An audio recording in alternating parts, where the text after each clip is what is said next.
it's me. And he couldn't believe it. He went nuts, jumped out of his car. We had to take selfies. People were honking at us, but what the heck. Anyways, up next, we're going to talk about solar maximum. What's that all about? Stick around and find out in a moment on Coast to Coast AM. And welcome back to Coast. George Norrie with you. We're going to be talking about a topic that is absolutely riveting. Solar maximum. Links to cycles of war, societal change, and personal transformation of consciousness. Alex Ansary with us. He launched, by the way, Outside the Box TV in Portland back in 2004, where he presented very controversial local and international issues to a cable access audience for nearly a decade. Now, his work over the years has taken on a multifaceted view on our own society, with topics ranging from supernatural influence over human affairs, geopolitics, the sun's effect on human consciousness and spiritual transformations, cycles of war, and other ideas regarding our existence here on good old planet Earth. His discussions on the Outside the Box TV network also dive into the main areas of commentary, including psychic self-defense, the paranormal, and here he is on Coast to Coast. Alex, looking forward to this. Thanks for joining us. Glad to be here, George. Thank you. And tell me a little bit more about Outside the Box. Yeah, so I went through my own shift in consciousness around the turn of the peak of solar cycle 23, which was around 2000, and that's when I turned 20 years old, and I felt the intensity of that cycle and was having a series of visions myself that were fairly dystopian. That was around the time the Matrix movie came out, so I really started to look at my reality a lot differently. And then that event that led to these wars, also known as 9/11, shook me awake and a lot of people. And so my interpretation of that period in time, as we went into from the solar maximum to the solar minimum, a massive surge in energy that really shook me up inside internally, emotionally. I mean, that's how I first came about the effects of the solar maximum, is how I was personally affected. And so I kind of was struggling in my own dark ages of feeling disoriented, not having family around, not really knowing what direction I was meant to take in life. But then after the war machine woke up with the solar cycle, so I noticed those things were linked together early on before I came across the studies. And so getting involved in alternative media and cable access TV, 2004, 2005, that was also right around the time that, right before YouTube. Okay. And so there's a theme here with much of our fellow members of the species, kind of like a 100th monkey syndrome, waking up with the solar cycle. And so in different parts of the solar cycle, I've noticed my own sensitivity and ways in which I've been more productive, and then other periods in which I'd rather live off the grid and be tapped more into nature than the city. How did you tie this in, Alex, to the solar? To the solar, as far as the research is concerned, it really starts around 2007. That's the period in which I became convinced that the endgame scenario is a stage-managed World War III scenario. Mm-hmm. And there's reasons why that came to be, including the fact that Portland, Oregon hosted a drill called Top Off 4 in 2007, where all these alphabet agencies were doing a mock terrorism drill. What shook me up was seeing how Russia and China, also in 2007, under the Shanghai Cooperation Organization, were doing their own drills. Meanwhile, the DoD was running drills in aerospace. And so I was looking for clues after that as to when we potentially might see this event. And it would be around 2013 when I spoke at Mark Passio's Free Your Mind conference that I made a few statements that I'll repeat later on tonight about how I believe that the powers that be manipulate humanity through the solar cycles by staging events. Do the solar cycles have such an effect on people's brains, consciousness, that it makes these wacko decisions by our leaders and things like that? Or is it a pre-planned thing? It's a number of things, but if we were to talk about studies that somebody can prove, not just theories, we do have some information about that, and we can get into that stage by stage. A more recent study from Caltech and the University of Tokyo has confirmed that human consciousness can measurably detect changes in the environment's magnetic field. This is not the first study, but it is a study that spaceweather.com recognized. They don't normally touch fringe news. And so what I'm getting at is, for years and years, this material has been considered kooky. The idea that solar flares affect human consciousness. And I'm here to say, in 2019, actually we have tons of studies. In fact, doing research for this show, I came across something I've never seen before, and it appears to be possibly legit. The CIA may have done studies on when people are most psychic. And it appears that when there's changes, according to their study, which includes quotes from a Michael Pessinger, who is heavily involved in research in the West on how we are connected to this Earth's magnetic field on an intimate way. So apparently there's decades of research and studies that most people just simply aren't aware of. And the purpose in me bringing this information forward is to say that if we don't know how we're influenced by the sun, it could be used against us. Oh, that's a good point. I know for a fact, for example, when there's a full moon, right, EMTs have told me they get more calls about more issues than any time in the month.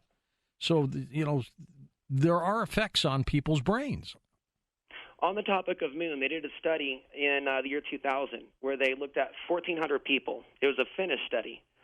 And they found a sharp increase in suicides around new moons. So before we get, too deep into like studies regarding heart attacks and mental breakdowns, that's one expression of it. So if some people are going to be flooded with ideas and emotions, well, the solution is to learn how to ground yourself, and realize that we're affected by these things and not have a meltdown. But unfortunately, people aren't taught these things. So I've seen through personal experience living in the city of Portland, which is a high energy, the whole West Coast. It sure high is. Energy. Great city. Yeah, I've seen it. And so that's why I live off the grid, because as we see the rise of 5G, this is something that's going to disrupt us in a big, big way. So we're not just dealing with solar flares impacting the geomagnetic field. Now we're dealing with other things as well. Can this be used for our benefit as opposed to the potential danger with it? Well, it's interesting because there are other maybe unknown effects of the sun, which I've kind of observed. Fads, entertainment, trends, movements, gatherings. It's not really that people are conscious of it. It's that we can literally look on the timeline of periods in which people were, like the late 60s, for example. So think about a time and a place, San Francisco, 1967. Okay, so there was massive solar energy at that time. Also, the 70s had a lot of solar energy. 1972, there was a massive solar blast. What's also interesting is we're doing a show right now at a period in time in which all these studies are coming out. Yes, like crazy. Like crazy, absolutely. So I am working to catalog those at solarmaxnews.com so people can find that information for themselves. There's also a slideshow presentation available for free. It's about 260 slides.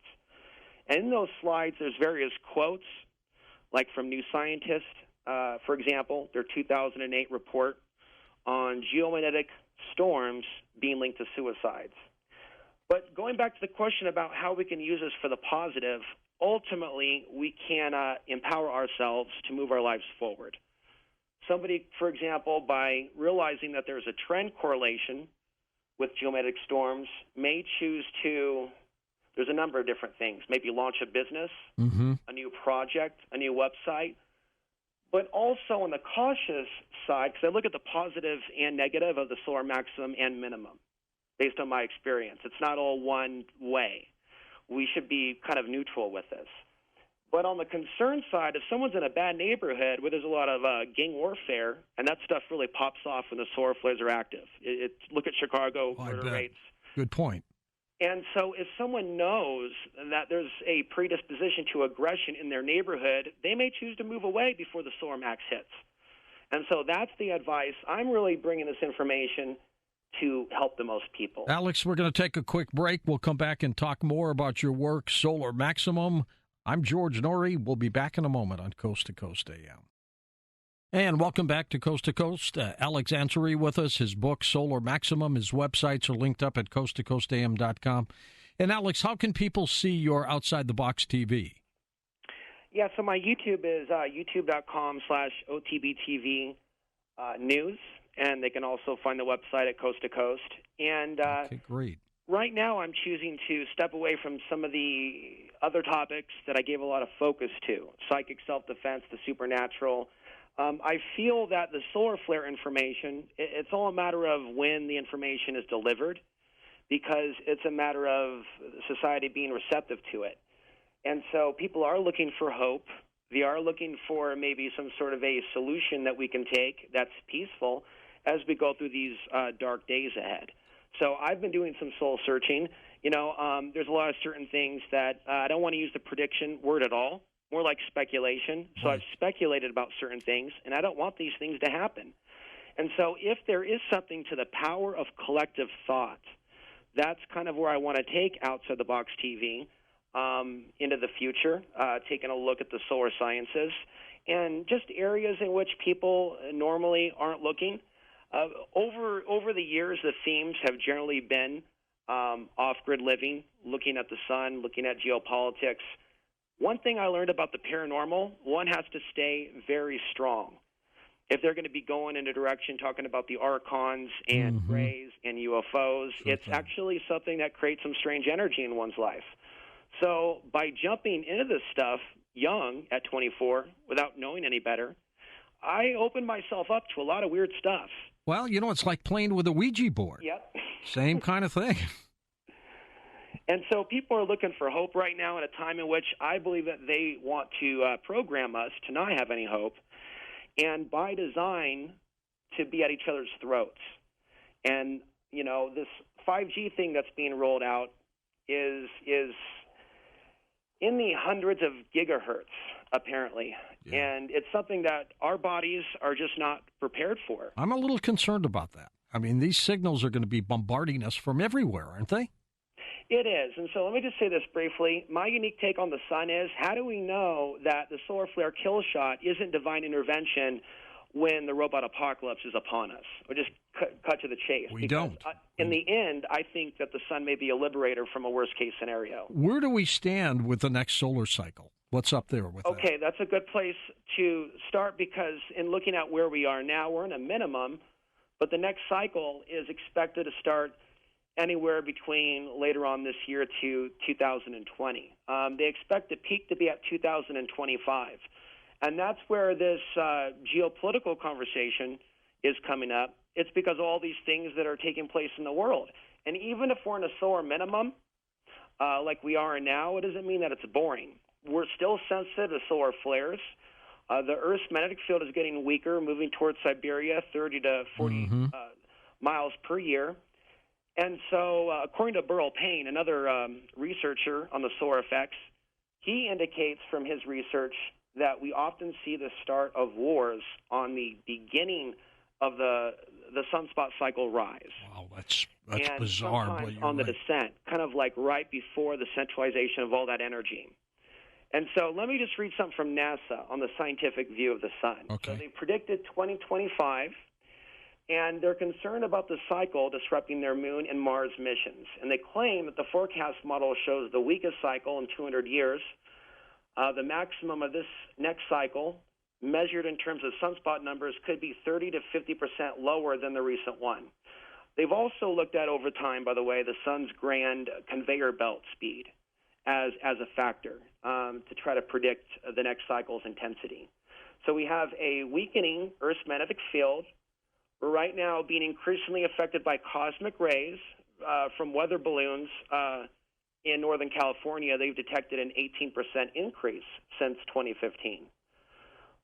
So according to the Space Weather Prediction Center, the maximum will strike no earlier than 2023 and no later than 2026. Is that our window? That looks like that's a window for a number of events, which is interesting because we have a major eclipse coming up in 2024 that kind of makes an X over an area not too far from St. Louis, Missouri. And so there's a few blogs out there that are talking about this mysterious X from the 2017 total solar eclipse and the 2024. And so that's interesting because many people believe that the eclipses are a sign of war or another omen. I'm aware that there are also views of the potential for a transformation of consciousness for the positive. Let me pause and say the way that I'm looking at this, we're not all responding to the changes in the sun the same way. I believe in collective consciousness shifts, but some of it zombie apocalypse level consciousness shift. Is this good against evil, Alex? This is absolutely good against evil. This is how I perceive the solar cycle. It's a battle between the forces that want us to be slaves and that part of us, the divine human spirit that refuses to submit. A very famous quote, but that's what it's about. So the reason why we see unrest, riots, revolutions, even a fight in the streets, we may be disgusted by it, but it's because that apathy factor is not as strong. The apathy factor, I believe, is stronger during the solar minimum. So if there's certain things that the elite want to do and they don't want the people to react, they'll do it in a minimum. But if they want the people to react, they'll do it in a maximum. And we already know through their control of the algorithm that they can direct revolutions, they can control fake news. And so I believe that the research of the Russian scientist of the 1900s, Alexander Chizhevsky. It's hard to say his name. He was an expert in solar flares, in sun cycles. He's the main guy that discovered this 100 years ago. And he was actually sent to the front lines in World War I. And it was there that he saw sharp increases in battles, viciousness, all-out bloodshed. And so when I came across his research in 2009, or blogs about him, dots went off within my own consciousness, lights went off, if you will, with regards to human rights in Portland that I was seeing in 2010 as the solar cycle woke up. Right. I would wake up from a deep sleep like a flash and look at spaceweather.com and see that I was literally responding to real-time solar activity. So it would be in that period about 10 years ago that I started looking at my own sensations, direct correlations, and looking at how the thesis of Alexander Chizhevsky, and he is someone that was locked up for his ideas. Yeah, he died in 1964, pretty penniless, I think. He did. After penniless, he had an illness, but it would be after that Russia would recognize his work. In fact, today they give medals in his name. And so, there is this history, it's a little disturbing, of solar researchers from Galileo to a number of people, a certain level of persecution. Now, when we hit the solar minimums, Alex, what happens? People calm down? So the solar minimums, according to Alexander Chizhevsky, and it's not an easy name to say, but the other thing is a lot of his research is still in Russian. And so we only have so much of it in English. But he did find that the minimum portion, and I found this out as well, has more of a calming, less emotional overtone. I personally have gotten way more work done. We're having this conversation in a solar minimum that some people call a deep solar minimum. And it looks like the government did do a study on the effects of remote viewing and when it was most effective. And so this is very, very interesting that there's a sense of balance at play with both of the cycles. So if someone was aware of this, they could strategize to try to get more things done in the quiet before the storm. Sometimes we need that quiet to get something done. Or I'm wondering if there's a way to maximize the storm to our benefit. Maximizing the storm to the benefit. I mean, all of this power that is coming from these solar storms, if we could harness it somehow. If we're getting on a metaphysical level, as far as collective consciousness and stuff, sure. That is something that I actually am beginning to explore more of. So Burl Payne did some studies back in the 80s to see if mass meditations could quiet sunspot activity. And somebody could say, why would somebody want to quiet sunspot activity? To maybe quiet the storm during a period in which people are killing each other and being affected in an adverse way. He was mocked for some of his studies because they were also trying to affect Skylab in the late 70s. Mm-hmm. But I would say just because that may not have worked, maybe it wasn't meant to. And so when we look at Dion Fortune, okay, and I saw some references to her on the Coast to Coast webpage on a day in which I felt like looking into more of her work. Mm-hmm. Timing. Right. And so she engaged in spiritual work to counter the black magic of the Nazis. She did die after World War II. And she did do a lot of her things in secret, highly esoteric. You know, these are not things that I've officially studied. But there was a quote that I did kind of set aside, and I could try to find that right now. It's basically something that she put in her private journals. And the idea was to get people meditating at the same time. And so some of the methods that she used, again, this is all about protecting Britain from Nazi attack. So she invoked archetypal images that were Arthurian in nature. And let me go ahead and read one passage right here. Sure, go ahead. Okay. I don't want to read too. Okay, there was one thing. Just give us the Cliff Notes version. Okay, there is one thing and one thing only that can disperse this dark cloud of ancestral evil and set the souls of Germans free, and that is the power of the Christ. And we must bring this power to bear. Let us visualize Germany as a vast marsh of human helplessness and ignorance covered by the thick black cloud of ancient evil. The sunlight of the Christ cannot reach it to dry up the stagnant waters and give it health and fertility until this cloud has been dispersed. Then let us see the angels of the Lord hovering over it and directing lightning flashes at it from the points of their swords. So I'll stop there, and it goes further. But she's invoking Christ. Yeah, she brings in spirituality. And I think that's important. And I actually caution against people leaving God out of it. So I'm not encouraging reckless magic. I think that a society, if they were to collectively turn to the Creator in a time of national emergency or invasion, if they are of high moral caliber and they're naturally corrupted, that their prayers may be answered.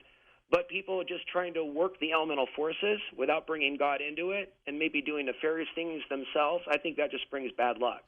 Well, Alex, we're in a solar minimum now, right? Mm-hmm. Why does it seem that so many things are tense? I mean, this situation with Iran is tense. North Korea is tense. Russia is getting tense. Mm-hmm. It just feels like something's going to explode. I mean, I can feel it. I was at a luncheon today, and 75% of the people in the crowd feel something. I don't know what it is. We don't know if it's good or bad. But if we're in a minimum, what's going to happen when we're in a maximum? Right. And so we are not always bombarded with cosmic rays, but certain areas on the planet have certain levels of magnetism, for example, based on elevation. And so certain areas may be hit with more of this radiation, and people could be reacting to it, radiation from the cosmic rays, other things, as well as a weakening Earth's magnetic field. So even during a solar minimum, people could be driven a little bit crazy.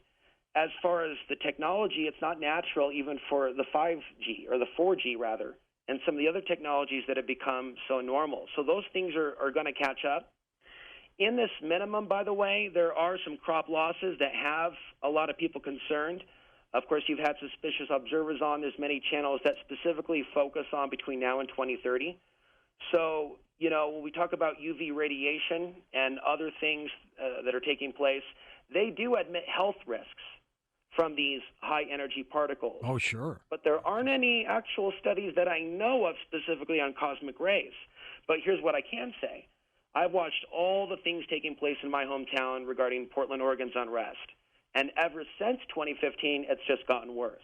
Are you using Portland as like a template with this? It's been a big template within outside the box. I have used it as the micro for the macro of the fallen world. Yes. It's a beautiful city, but it's a city where like a lot of micro-social ills can be found within the so-called progressive image that a lot of people want to hold up. It's actually a city with a lot of problems. I hear the homeless is out of control.